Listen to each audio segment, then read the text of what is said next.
Hey everybody, welcome back to stage number 4 of Paris-Nice update on BobkeTV.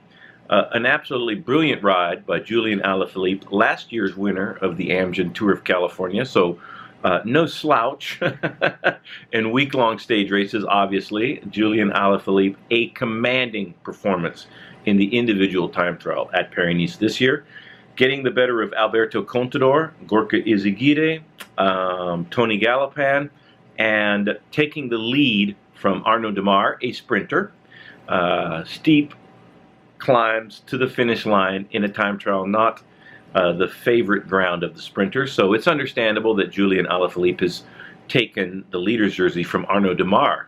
But what's quite amazing is how dominant his performance was in the individual time trial against some of the best climbers on the planet, including, of course, Alberto Contador. And Alberto Contador has had a couple of rough days to start Paris-Nice, but Alberto Contador also was very strong.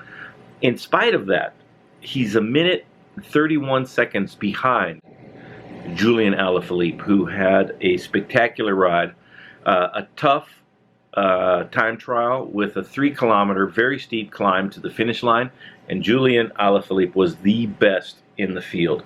Whether or not he can hold his lead to the end in Nice is what bike racing is all about. So time will tell, but he does have a very handy lead over all of his rivals, and I've got to hand it to Alberto Contador for a really impressive performance after some very tough days for Contador and his Trek teammates.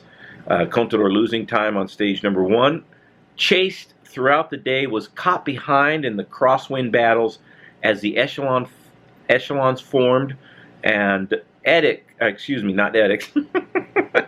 Quick Step, maybe the best team in the business at the wind battles, kept Alaphilippe in the front echelons day after day, and Alberto played a lot of catch-up, and that takes it out of you day after day to face what the riders have been going through in the first 3 stages of Paris-Nice. But Julian Alaphilippe was phenomenal on today's stage, and he is a man to reckon with. Whether or not he can maintain his advantage to the end is what bike racing is all about. But for today, he is the king of cycling in France. It's going to be a great Paris-Nice all the way through. I hope you'll be able to join us. Been covering it with Paul Sherwin for NBC Sports, so please, everybody, feel free to tune into our coverage. And follow me on Facebook and Twitter. If you would like to subscribe, please click on my face. And for merchandise, click on the t-shirts. And please comment, who do you think is going to win Paris-Nice? All right, everybody, thanks a lot.